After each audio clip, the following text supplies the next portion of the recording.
ఈ దేశంలో ఏ నాయకుడైనా ఏ నాయకురాలైనా ఒక పార్టీ పెట్టవచ్చు. పార్టీ పెట్టి ఎక్కడైనా పోటీ చేయవచ్చు. ఏ ప్రాంతంలో అయినా ఏ రాష్ట్రంలో అయినా నిరభ్యంతరంగా పోటీ చేయొచ్చు. ప్రజాస్వామ్య భారతదేశంలో అది అందరికీ ఉన్న హక్కు, రాజ్యాంగం ఇచ్చిన హక్కు, బాబాసాహెబ్ అంబేద్కర్ ఇచ్చిన హక్కు, అందులో ఏం అనుమానం అక్కర్లేదు.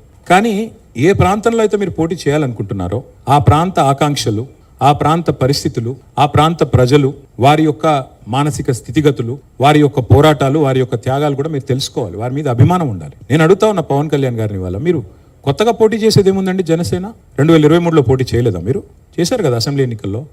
మొన్న మున్సిపల్ ఎన్నికల్లో కూడా పోటీ చేశారు కదా 350 వార్డులో. కొత్తగా చేసేది ఏముంది? అండ్ ఇంకోటి, మిమ్మల్ని ఎవరు ఆపుతున్నారు? 2018లో చంద్రబాబు నాయుడు గారు వచ్చారు, పోటీ చేశారు. 23లో మీరు పోటీ చేశారు. పోటీ చేయండి, ఎవరు వద్దంటున్నారు. కానీ మీరు ఇక్కడికి వచ్చి మాట్లాడేటప్పుడు ఇదేదో ఆషామాషిగా ఏర్పడ్డ రాష్ట్రం కాదు, ఇదేదో అనాయాసంగా వచ్చిన రాష్ట్రం కాదు. 1000 మంది బలిదానాలతో రక్తంతో తడిసిన నేల ఇది తెలంగాణ.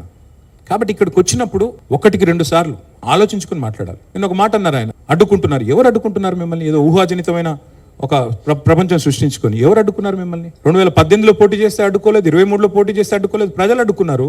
మేమేం చేస్తాం దానికి?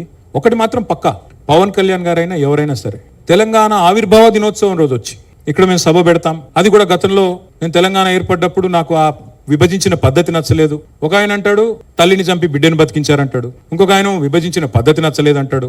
ఇవన్నీ ఏంటంటే హైదరాబాదీ అల్ఫాజ్ మే బోల్నాయతో గుమా ఫిరాకి బోల్నా బోల్తే ఇసుకో. నాకు ఇష్టం లేదు తెలంగాణ ఏర్పడని సీదా చెప్పక ఉల్టా మాటలు ఎందుకు?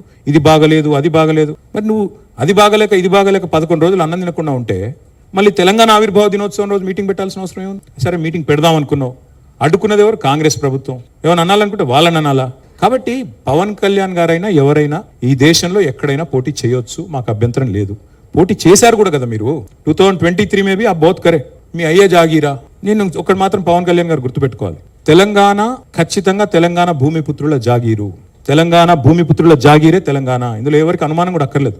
100%. ఈ నేల కోసం కష్టపడ్డ వాళ్ళు, ఈ నేల కోసం పోరాటాలు చేసిన వాళ్ళు, ఈ నేల కోసం త్యాగాలు చేసిన వాళ్ళు, నెత్తురుతో తడిచిన నేల ఇది. ముమ్మాటికి తెలంగాణ ఈ భూమిపుత్రులు, ఇక్కడున్న 4 కోట్ల మంది జాగీర్ ఇది. కానీ మీరు రండి, ఇక్కడే ఉండండి, మీ కుటుంబాలు ఇక్కడే ఉన్నాయి, మీ వ్యాపారాలు ఇక్కడ ఉండండి, ఎవరొద్దన్నారు? 10-12 ఏళ్లలో ఎక్కడన్నా చిన్న సమస్య వచ్చిందండి? నేను అడుగుతా ఉన్నా, మా దృక్పథం ఎట్లాంటిది అంటే, వైజాగ్ స్టీల్ ప్లాంట్ను ప్రైవేటీకరిస్తున్నారు మోడీ ప్రభుత్వం అంటే మేము మద్దతు పలికాం. తప్పు ఇది మీరు చేస్తుంది, పబ్లిక్ సెక్టర్ అండర్టేకింగ్స్ని కాపాడాలని రిక్వెస్ట్ చేశాం. That is our philosophy.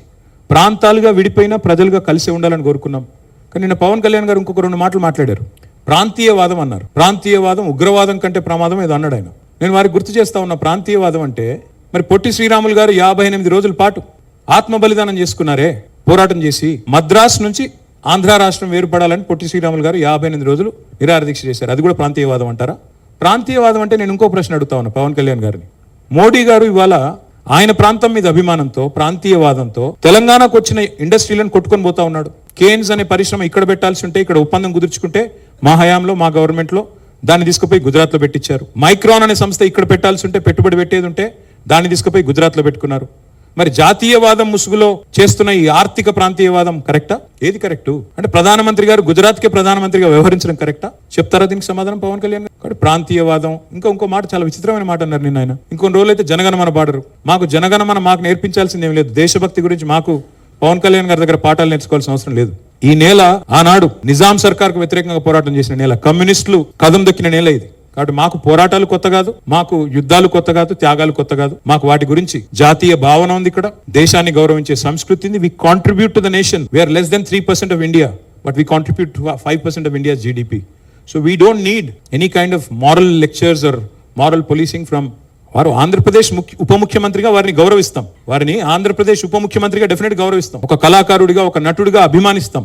ఒక సోదరుడిగా ఇంటికి వస్తే బిర్యానీ పెడతా, హైదరాబాద్ బిర్యానీ పెడతా. కానీ వచ్చి మా సెక్రటేరియట్ లో కూర్చొని పెత్తనం చేస్తాము మా రాజకీయాల్లో. మరి ఇంకా మొన్ననే కదా వేరుపడ్డది, ఇంత కష్టపడి 60 ఏళ్ళు పోరాటం చేసి మొన్న వేరుపడ్డాం 2014లో. మొన్న చంద్రబాబు నాయుడు గారు రానే వచ్చే 2018లో. మళ్ళీ ఇప్పుడు మీరు కూడా వస్తారు 2023లో.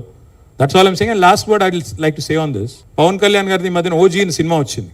I would like to remind my brother Pawan Kalyan, we have a Telangana OG KCR. ఇక్కడ మా కేసీఆర్ గారు ఉన్నారు, ఆయన చాలు మాకు. He will take care of us, he will take care of the state and our issues.